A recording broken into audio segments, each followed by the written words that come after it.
같이 기도하심으로 4월 13일 2025년 종료주일 예배를 하나님께 드립니다. 사랑과 은혜가 풍성하신 아버지 하나님, 죄로 말미암아 영원히 죽을 수밖에 없는 우리들을 살리시려고 구원 계획을 하시고 유일하신 아들 독생성자 예수 그리스도를 이 땅에 보내셔서 33년의 생애를 마감하고 우리를 위해서 십자가의 길을 걸어가신 주님을 묵상하며 그 은혜와 그 사랑을 무한 감사드리며 예배합니다. 주님이 걸어가신 그 십자가의 길을 우리도 걸으며 사순절을 지내고 종려주일을 맞이합니다. 하나님, 십자가의 그 은혜가 우리 가운데 체득되게 하시고 그 사랑을 인하여 우리가 이 땅에 사는 존재 이유를 깨닫게 하시고 늘 감사하며 주님 앞에 순종하는 믿음의 삶으로 나아갈 수 있도록 주님 도와 주시옵소서. 주님이 기쁘신 뜻을 이제 마음속에 생각하고 그 십자가의 길을 걸어갈 때 불평하고 원망할 것이 아니라 순종하는 믿음으로 나아갈 수 있도록 성령 충만함을 더하여 주시옵소서. 한 주간 고난주간을 지내면서 더욱더 주님의 사랑이 깊어지는 시간 되게 해 주옵소서. 이제는 사도신경으로 우리의 신앙을 고백합니다. 나는 전능하신 아버지 하나님, 천지의 창조주를 믿습니다. 나는 그의 유일하신 아들 우리 주 예수 그리스도를 믿습니다.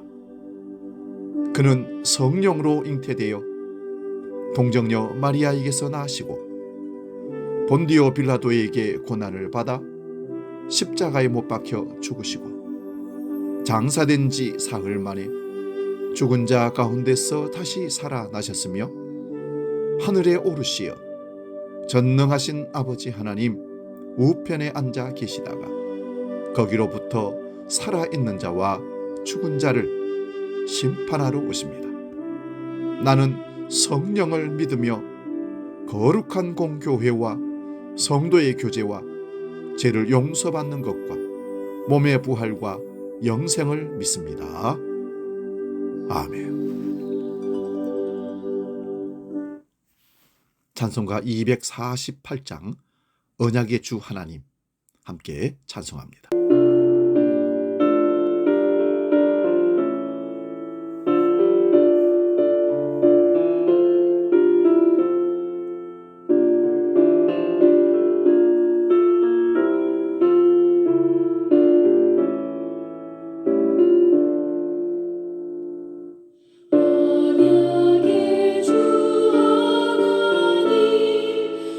우리들의 아버지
우리에게 주신 하나님 말씀은 신약성경 마가복음 11장 1절에서 11절까지 말씀입니다.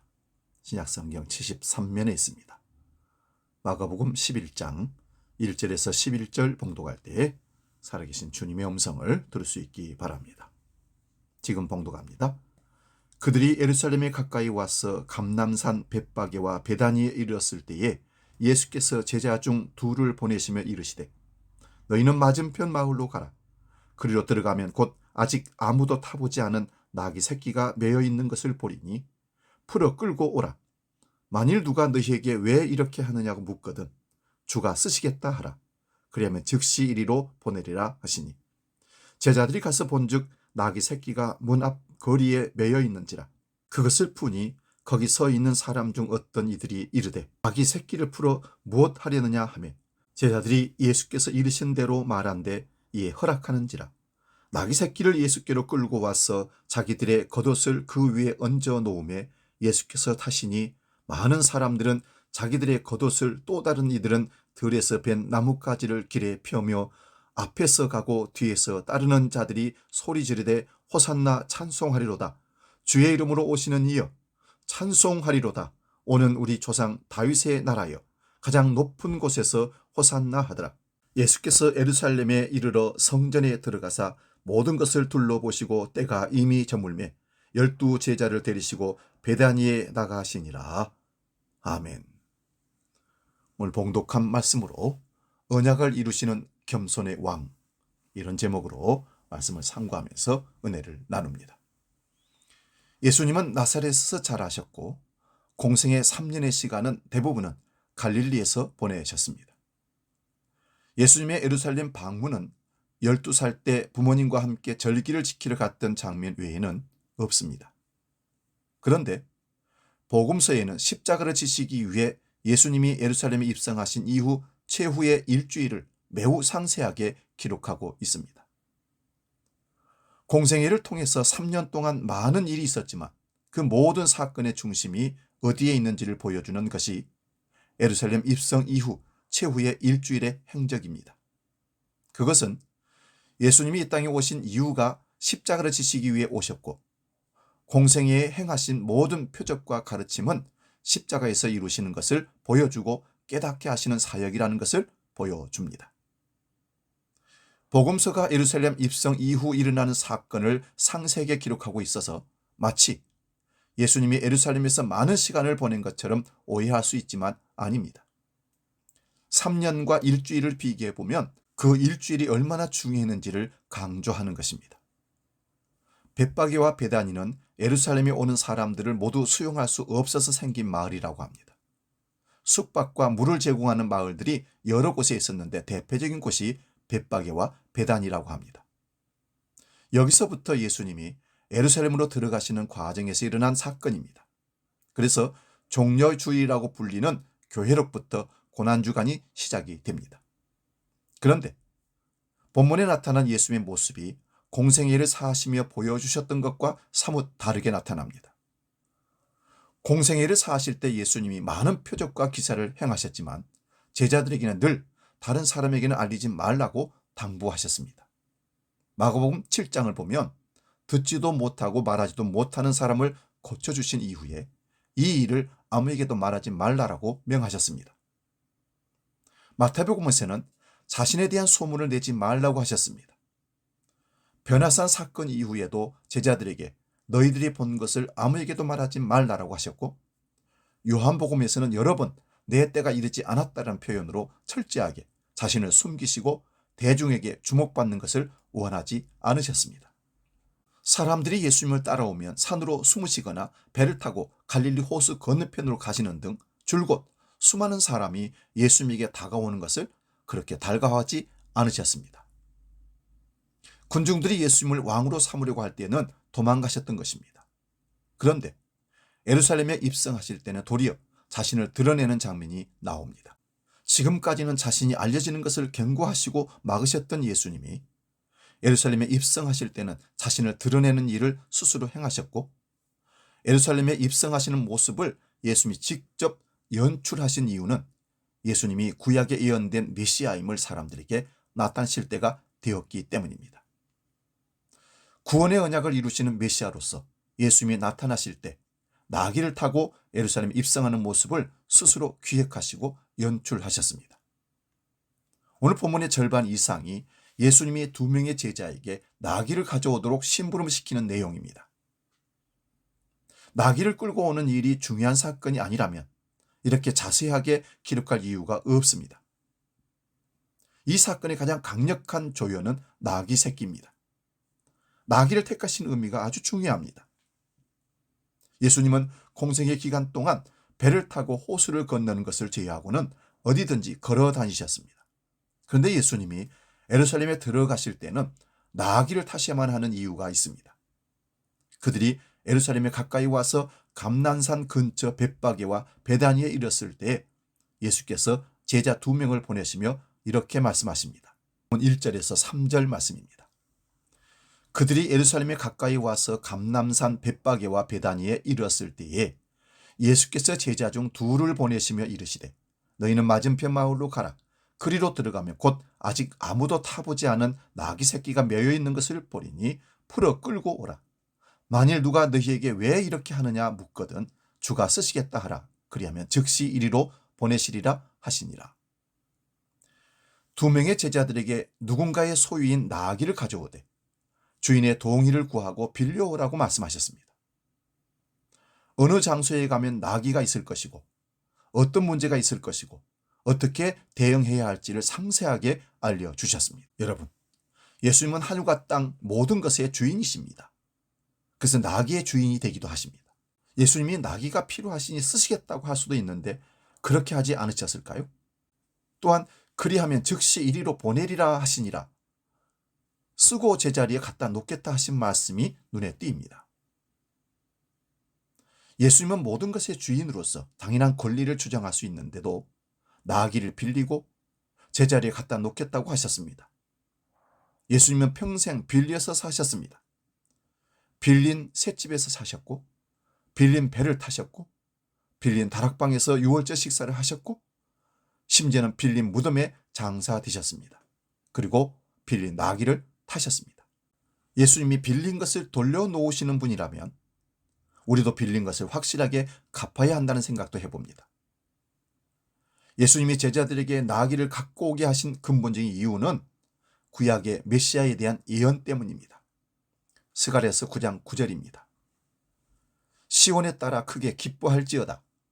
예루살렘에 따라 즐거이 부를지어다. 보라, 네 왕이 내게 임하시나니 그는 공의로우시며 구원을 베푸시며 겸손하여서 나귀를 타시나니 나귀의 작은 것 곧 나귀 새끼니라. 왕이 겸손하셔서 새끼 나귀를 타고 오신다는 예언입니다. 예수님의 생애 모든 사역이 구약에 예언되어 있습니다. 직접적인 예언만 209절이 넘습니다. 이 모든 예언이 이루어졌습니다. 예수님의 베들레헴 출생부터 부자의 묘에 안치되는 것까지 직접적인 예언만 200개, 간접적인 것까지 하면 700에서 800개 정도 됩니다. 이 모든 예언이 하나도 빠짐없이 이루어졌습니다. 스가랴 선지자가 예언한 대로 구원을 베푸시는 왕이 오시는데 그분은 겸손한 왕으로서 새끼 나귀를 타십니다. 예수님은 지금 이 예언의 말씀을 이루고 계시는 겁니다. 대개 왕은 잘 달릴 수 있는 말을 탄다고 합니다. 그래서 왕이 출정하거나 전쟁에서 돌아올 때는 웅장한 말소리와 함께 행진을 합니다. 새끼 나귀는 왕의 품이나 권위를 상징하기에는 합당하지 않는 동물입니다. 새끼 나귀를 타라고 하면 왕을 무시하는 것 같고 권위를 인정하지 않는 것 같은 상황입니다. 한마디로 우스꽝스러운 것입니다. 나귀는 전쟁의 동물이 아니라 평화의 동물입니다. 나귀는 싸우는 동물이 아닙니다. 빨리 달릴 수도 없습니다. 평화로울 때 터벅터벅 천천히 걸을 수 있는 동물입니다. 그런데 스가랴 선지자가 예언한 것을 이루시기 위해 구원을 이루시는 왕이 나귀 새끼를 타신 것입니다. 높은 깃발도 없고 큰 나팔도 없고 군사들의 호위도 없이 나귀를 홀로 타셨습니다. 예수님이 태어나실 때 짐승의 구유에 누우셨습니다. 예수님은 누우신 것도 짐승의 구유입니다. 태어나실 때도 짐승의 구유였고 마지막 십자가로 나아가실 때도 나귀를 타고 입성하셨습니다. 예수님이 왕으로 예루살렘에 입성하시는데 나귀 새끼를 타신 모습은 군중들이 기대하는 정치적인 왕이 아니라는 것을 보여줍니다. 많은 사람이 공생애를 통해 예수님이 행하신 일, 특히 나사로를 죽은 자 가운데서 살리신 기적은 군중들에게 예수님이 우리를 구해줄 메시아라는 기대를 갖게 했을 것입니다. 그래서 예수님이 예루살렘에 들어오실 때 그들이 기대했던 메시아관을 가지고 환영하고 있습니다. 본문 8절에서 10절 말씀입니다. 많은 사람들은 자기들의 겉옷을, 또 다른 이들은 들에서 벤 나뭇가지를 길에 펴며 앞에서 가고 뒤에서 따르는 자들이 소리 지르되 호산나 찬송하리로다. 주의 이름으로 오시는 이여 찬송하리로다. 오는 우리 조상 다윗의 나라여 가장 높은 곳에서 호산나 하더라. 흔히 종려주일의 이 고백과 외침으로 찬송을 부리기도 합니다. 찬양은 찬양인데 오해가 포함된 찬양입니다.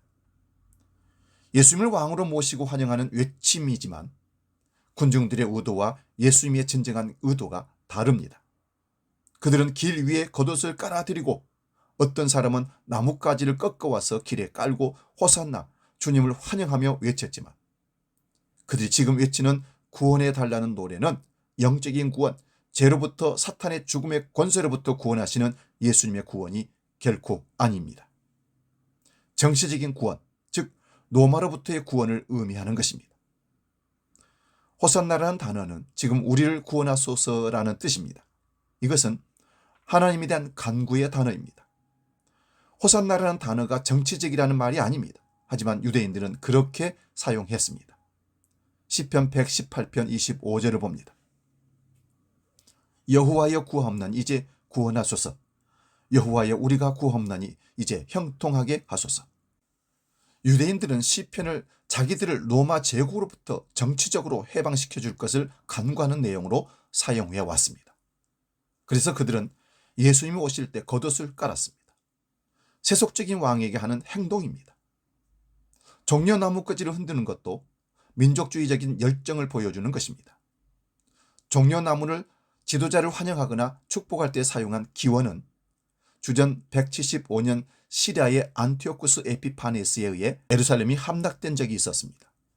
그들의 성전이 더럽혀졌습니다. 그때 유대에서 마카비우스라는 사람이 나와서 안티오쿠스 에피파네스를 이기고 예루살렘에 입성해서 회복시키는 사건이 있었습니다. 그 마카비우스로부터 시작된 왕조가 약 100년 동안 지속되었는데요. 마카비우스가 승리하고 예루살렘에 입성할 때 사람들이 환영하는 도구로 종려나무 가지를 흔든 것에서 유래되어 계속 내려온 것이라고 합니다. 그 행위를 똑같이 한 것입니다. 마카비우스를 환영할 때 종려나무를 들었던 것처럼 예수님이 예루살렘에 입성하는 것을 로마 제국으로부터 구원이라고 생각했던 것입니다. 그들은 예수님의 기적만으로도 충분하다고 생각했을 것입니다. 그 능력이 로마 제국을 향해 이루어진다면 전쟁도 이길 것 같았기 때문입니다. 그래서 곧 독립, 해방, 자유를 얻을 것이라고 생각했기에 예수님을 마카비우스를 환영하듯이 종려나무 가지를 흔들고 환영했다는 것입니다. 이것은 착각이고 오해입니다.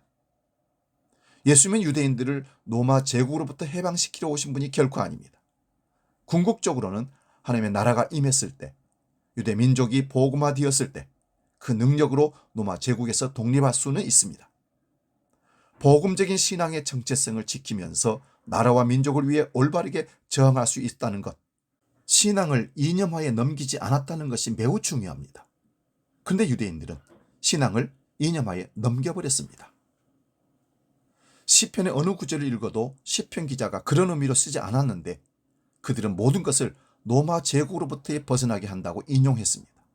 그 모습이 표출된 것이 바로 예수님이 예루살렘에 입성하실 때입니다. 예수님은 나귀를 타고 가셨을 뿐입니다. 제자들이 예수님이 오셨으니 환영하자고 연출한 것이 아닙니다. 예수님이 연출하신 것은 새끼 나귀를 타고 가신 것뿐입니다. 그런데 군중들은 잘못된 메시아에 대한 기대를 가지고 종려나무 가지를 흔들면서 예수님을 정치적인 메시아로 만들고자 했던 것입니다. 이 복잡한 상황을 잘 이해해야 합니다. 예수님이 환호하는 군중들 분위기에 휩쓸리지 않았다는 것을 분명히 알아야 됩니다. 예수님의 의도가 대중들의 환호가 아니라는 것도 알아야 합니다. 예수님의 의도는 철저하게 구약에 나타난 예언을 이루시는 것뿐입니다. 그것은 유대인들이 생각하는 것처럼 창과 칼, 무력으로 때로는 기적으로 일으키는 평화가 아니라 십자가를 통해 이루시는 평화라는 것을 보여주시는 행위가 나귀를 타시는 것이었습니다. 스가랴 9장 10절을 봅니다.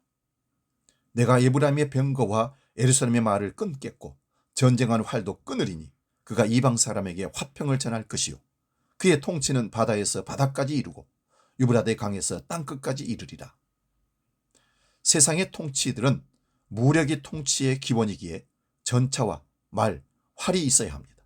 이것이 세상적인 왕의 모습입니다.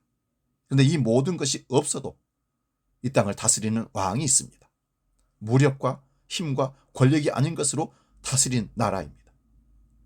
온유와 겸손, 섬김과 사랑, 희생과 나눔으로 다스리는 하나님의 나라입니다.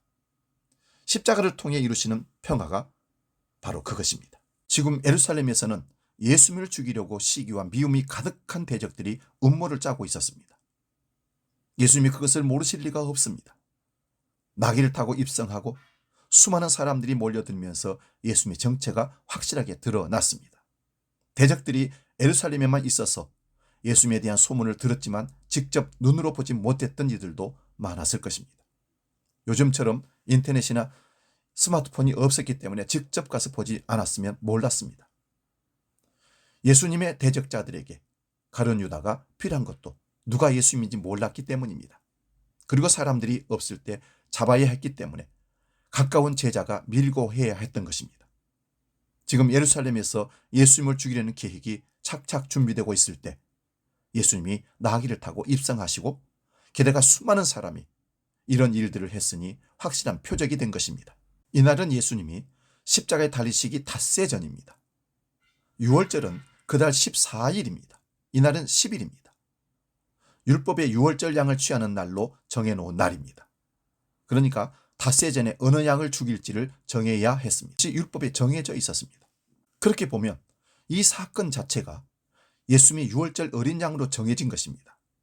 대적에게는 표적이 정해졌고 그때부터 명확한 움직임이 일어났던 것입니다. 예수님의 입성 앞에서 우리가 어떻게 반응해야 합니까? 군중들이 외쳤던 호산나를 우리도 외쳐야 합니다. 그러나 그들이 의미했던 호산나가 되어서는 결코 안 됩니다. 그들은 정치적인 압제로부터 구원해달라고 외쳤지만 우리는 우리를 얽매고 있는 죄로부터 구원해달라고 호산나를 외쳐야 합니다. 너무 쉽게 예수님을 버리는 변덕스러운 믿음에서 우리를 구원해달라고 외쳐야 합니다. 헛된 영광을 구하는 탐욕에서 구원해 주시기를 외쳐야 합니다. 군중들은 옷과 나무가지를 깔아 예수님을 세속적인 통치자로 대접했지만 예수님의 발 앞에 깔아드려야 할 것은 우리의 염려, 근심, 죄와 허물입니다. 그것들을 예수님 발 앞에 내어드려 모든 죄를 밟고 승리하신 예수님을 영접해야 할 줄로 믿습니다.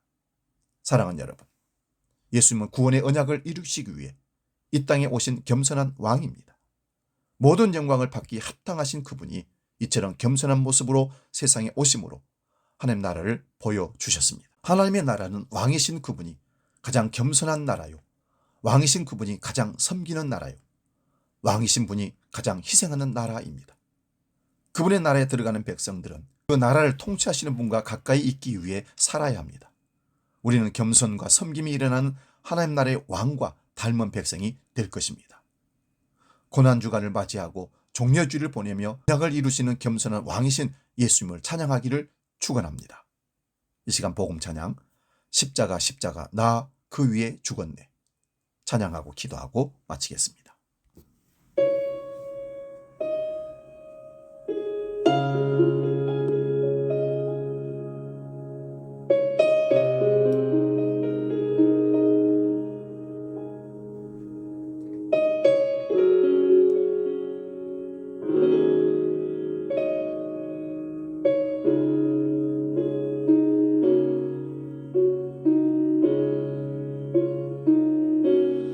십자가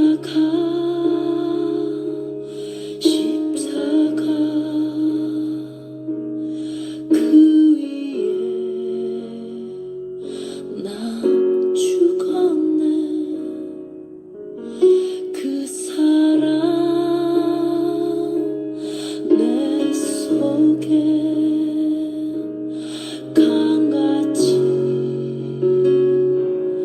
흐르네. 그의 생명 내 속에, 그의 능력 내 안에, 그의 소망 내 삶에, 나의 삶 주의 것 십자가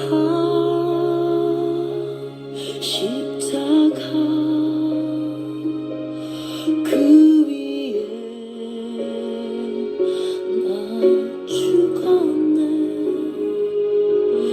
그 사랑 내 속에 강같이 흐르네.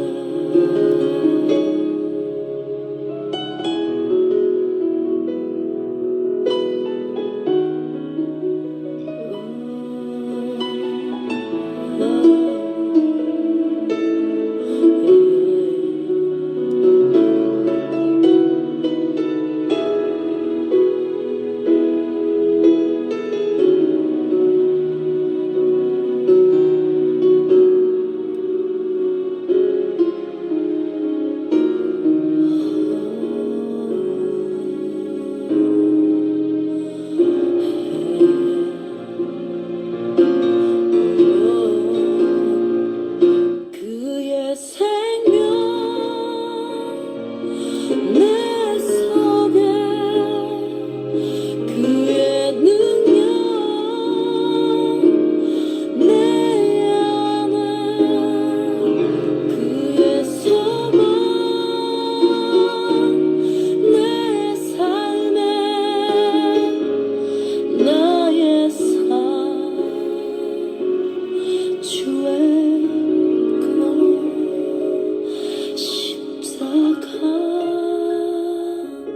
십자가 그 위에 나 죽었네. 그 사랑 내 속에 강같이 흐르네. 기도하겠습니다. 언약을 이루심에 신실하신 하나님 아버지, 인류를 죄에서 구원하시고 영원한 생명을 주시기 위해 유일하신 아들 예수 그리스도 이 땅에 보내셔서 약속하신 대로 십자가의 대업을 이루심을 감사드립니다. 진실한 왕이시지만 군림하지 않으시고 섬기시는 종의 도를 다하시고 나귀 새끼를 타고 예루살렘에 입성하시어 조금도 물러섬이 없이 말씀을 성취하신 주님을 찬양합니다. 이 종려주일에 우리가 주님을 바라봅니다. 십자가의 길로, 섬김의 길로 우리를 이끌어 주옵소서. 예수 그리스도의 이름으로 기도하옵나이다. 아멘. 이제는 길이요 진리요 생명이시며 우리의 영원한 구원주 되신 예수 그리스도의 은혜와 아버지 하나님의 크신 사랑과 성령님의 감동, 교제, 역사 충만케 하심이 언약하신 대로 겸손한 왕으로 본인의 사명을 다 감당하신 주님을 찬양하며 그 길을 따르기로 결단하며 나아가는 모든 주의 백성들 머리 위에 이제를 영원히 함께 하시기를 간절히 축원하옵나이다. 아멘.